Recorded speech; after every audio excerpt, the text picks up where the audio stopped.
ప్రియ సహోదరి సహోదరులందరికీ నా హృదయపూర్వకమైనటువంటి వందనాలు చెల్లిస్తున్నా.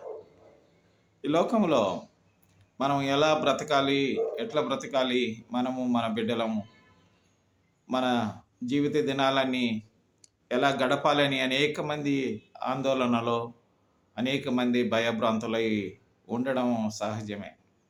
ప్రియమైనటువంటి సహోదరి సహోదరులారా, గూటు నుండి బయలుదేరినటువంటి పక్షులు వాటికి తెలియదు గింజలు ఎక్కడ ఉంటాయని, ఎక్కడ ఆహారం దొరుకుతుందని వాటికి తెలియదు.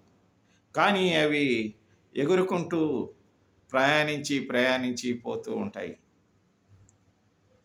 కాబట్టి ఈ రోజుల్లో కూడా మనకు తెలియదు మనం ఈ భూలోకానికి వచ్చాము, ఎలా బ్రతకాలని సందేహపడిన అవసరం లే.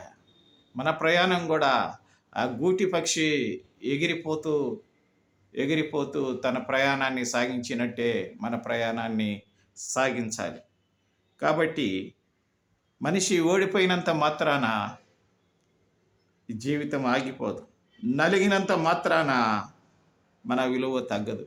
కాబట్టి ధైర్యముగా, నిబ్బరముగా పిల్లల మధ్యలో, భార్యాభర్తల మధ్య, సంఘం మధ్య, సమాజం మధ్య మనము స్థిమితముగా ఉందుముగాక.